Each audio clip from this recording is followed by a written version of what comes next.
Chapter 5: The Air Distribution System. There are generally 8 subchapters that will be discussed through this chapter.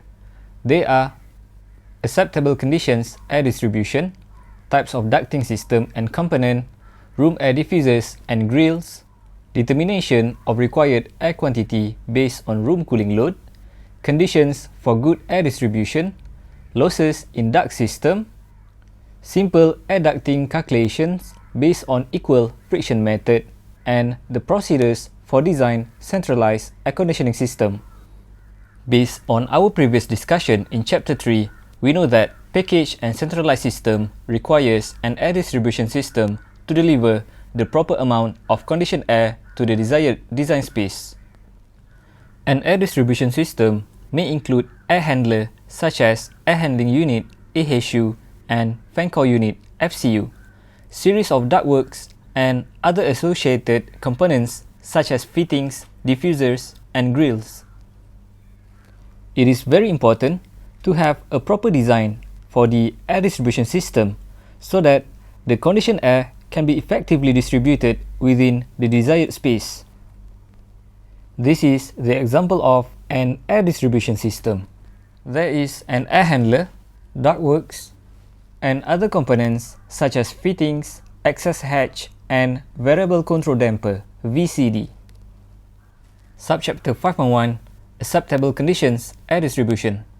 The acceptable conditions for air distribution within the desired space depends on 2 criteria: the airflow features and temperature distribution in mixing and comfort occupied zone.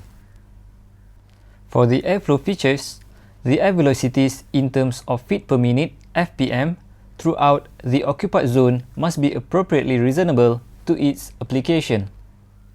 For example, for the applications where people mostly seated, the appropriate air velocities ranging from 25 to 35 FPM. Meanwhile, the conditioned air for department stores should be distributed between 50 to 70 FPM. Higher velocities will cause discomfort in terms of too windy condition and resulted in undesired noise made during the air distribution. Meanwhile, lower velocities will also cause discomfort, but in terms of insufficient amount of air supplied to the conditioned space, which may cause the occupants to feel stuffiness and stillness. Another acceptable conditions for air distribution is the temperature distribution in mixing and comfort occupied zone. In the mixing zone, temperature difference of 20 to 22 degree Fahrenheit or 10 to 12 degrees Celsius between the supply air and return air is acceptable. For the occupied zone, the air temperature must be within ±2 degrees Fahrenheit or 1 degree Celsius from the design temperature. Note that the occupied zone for most spaces is considered to be the elevation of 6 feet from the floor. This is due to the average human height is within this range. If the temperature fluctuates greater than mentioned before, it will lead to discomfort for the occupants. This is the schematic representation for the temperature distribution in mixing and occupied zone.